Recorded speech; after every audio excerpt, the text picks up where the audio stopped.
విజయనగరం జిల్లా Badangi police station పరిధిలో ఒక వృద్ధురాలిని హత్య చేసి ఆమె శరీరంపై ఉన్న బంగారు ఆభరణాలు దోచుకుపోయిన కేసులో బొబ్బిలి మండలం పారాది గ్రామానికి చెందిన నిందితురాలిని అరెస్టు చేయడం జరిగిందని విజయనగరం జిల్లా ఎస్పీ ఒకల్ జిందాల్ తెలిపారు.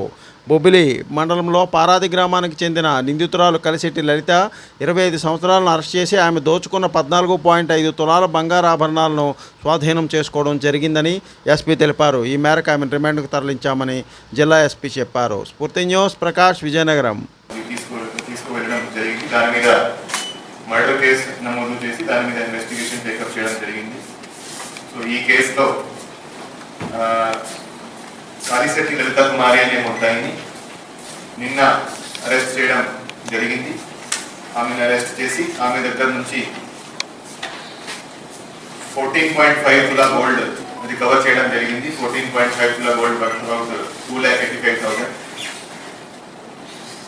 సో ఆమె ఇంతకుముందు అదే ఎక్కడైతే ఈ క్రైమ్ జరిగిందో ఆ ఇంటి ఎదుర ఒక ఇంట్లో ఉండేది. అరౌండ్ 20 డేస్ క్రితం ఆమె అక్కడి నుంచి ఖాళీ చేసి వెళ్ళిపోవడం జరిగింది. ఆమెకి డబ్బు అవసరం ఉన్నందున ఆమెకి తెలుసు ఈ ఎవరైతే డిసీజ్ ఉన్నారో డిసీజ్ ఎప్పుడు కూడా ఒంటి మీద చాలా గోల్డ్ వేసి ఉంటుందని. అది గుర్తించి ఆమె ప్లాన్ ప్రకారం వైజాగ్ నుంచి ఇక్కడికి రావడం, ఈ ముగడా కాలనీకి రావడం, అక్కడ ఆమెకి ఆల్రెడీ హతురాలతో ఆల్రెడీ ఆమెకి పరిచయం ఉంది. ఆ పరిచయం యూజ్ చేసి ఆమె ఆ డిసీజ్ ఇంట్లోకి వెళ్ళడం జరిగింది. ప్రభుత్వ మద్యం దుకాణంలో చోరీ చోటు చేసుకుంది. శ్రీకాకుళం జిల్లా కాశీబుగ్గ పాత బస్టాండ్ సమీపంలో ప్రభుత్వ మద్యం దుకాణంలో ఆగస్టు 14వ తేదీన మద్యం దుకాణ షాపులను క్లోజ్ చేశారు. ఈ సందర్భంగా కౌంటర్లోని 2,14,500 రూపాయల నగదు నిల్వ ఉంది. 15వ తేదీన స్వాతంత్ర దినోత్సవం సందర్భంగా మద్యం దుకాణం బంద్ కావడంతో ఈరోజు ఉదయం దుకాణం తెరిచే సమయానికి కౌంటర్లో ఉన్న నగదుకు బదులుగా 6,500 రూపాయలు మాత్రమే ఉంది.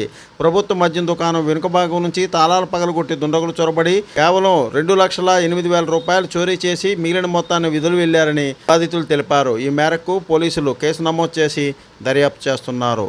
శివజ్యోతి, స్ఫూర్తి న్యూస్, పలాస.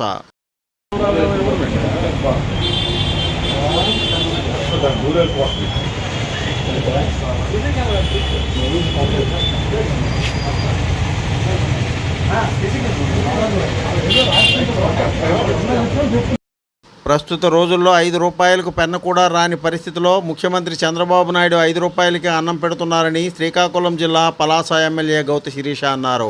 పేదవాడి ఆకలి తీర్చడమే తెదేపా ఆశయమని ఆమె పేర్కొన్నారు. శ్రీకాకుళం జిల్లా పలాసలో అన్నా క్యాంటీన్ని ఆమె శుక్రవారం నాడు ప్రారంభించారు. స్వయంగా వడ్డించిన ఎమ్మెల్యే గౌతి శిరీష అనంతరం క్యూ లైన్లో నిల్చుని తాను కూడా టిఫిన్ చేశారు. ఈ సందర్భంగా ఆమె మాట్లాడారు. శివజ్యోతి, స్ఫూర్తి న్యూస్, పలాస. అన్నదానం నిన్న అని కబుర్లు చెప్పేవాళ్ళు కాదు. ఈరోజు తెలుగుదేశం పార్టీ పేదలకి చేయాల్సిన ప్రతి సంక్షేమ పథకాల మీద ఎంత శ్రద్ధ పెట్టి పేదలకు అందిస్తుందో దానికి ఇంకొక ఉదాహరణ ఈరోజు అన్నా క్యాంటీన్లు. గతంలో ఈరోజు 5 రూపాయలకి ఏమొస్తుందో రాష్ట్రంలో ప్రజలందరికీ తెలుసు. మనం రాసుకునే పెన్ను కూడా రావటం లేదండి. అలాంటి సమయంలో పేదలకి 3 పూటల ఉదయం టిఫిను, మధ్యాహ్నం భోజనం, రాత్రి భోజనం 5 రూపాయలకి అందించాలని ఒక మంచి ఉద్దేశంతో, ఇదేమీ గతంలో చంద్రబాబు నాయుడు గారు 2014-19 మధ్య ఇచ్చిన ఎన్నికల హామీ కాదు. కానీ అనుక్షణం అధికారంలోకి వచ్చినప్పటి నుంచి పేదలకు ఏ విధంగా సహకరించగలం, వాళ్ళకి సహాయపడగలం అనే ఆలోచనలో వచ్చిందే అన్నా క్యాంటీన్. అలాంటి అన్నా క్యాంటీన్ని గత ప్రభుత్వం నిర్దాక్ష్యంగా, అంటే ఏ పేదల ఓట్లతో గెలిచారో, ఎన్ని అబద్ధాల హామీలతో గెలిచారో ఆ హామీలను తుంగలో తొక్కి అన్నా క్యాంటీన్ని నిర్దాక్ష్యంగా తీసివేసింది. కావాలనుకుంటే ఆ పేర్లు మార్చి వాళ్ళ వైఎస్ఆర్ పథకాల పేరుతో రన్ చేయొచ్చు, కానీ ఎక్కడ కూడా అన్నా క్యాంటీన్ లేకుండా చేసింది. ఈరోజు చంద్రబాబు నాయుడు గారు వచ్చిన 100 రోజుల లోపల ఆయన అమలు చేస్తున్న హామీలు ప్రతిదీ కూడా పేదలకు సంబంధించిందే. ఈ రోజు కూడా కొంతమంది విమర్శలు చేయొచ్చు, 5 రూపాయలు కూడా ఎందుకు పెట్టాలని. ఈ రోజు ఇక్కడ నడుపుతున్న బిల్డింగ్ కానీ, మెయింటెనెన్స్ కానీ, ఇక్కడున్న వర్కర్స్ ఖర్చుగా మినిమం పెట్టారు తప్పితే ఉచితంగా పెట్టడానికి ఎటువంటి వెనక ఆలోచన లేదు. ఈరోజు 5 రూపాయలకి 3 ఇడ్లీలతో పాటు అదే 5 రూపాయలకి 3 పూరీలు, కూర అందించడం. అలాగే మధ్యాహ్నం పూట అదే 5 రూపాయలకి అన్నము, పప్పు, కూర విత్ పచ్చడి, పెరుగుతో పాటు అందించడం అన్నది ఎంత కమిట్మెంట్తో తెలుగుదేశం పార్టీ కానీ, తెలుగుదేశం ప్రభుత్వం కానీ పేదల గురించి ఈరోజు అన్ని రకాల పథకాలు తెస్తుందో అందరూ గుర్తుపెట్టుకోవాలి. Please like, share, subscribe our channel.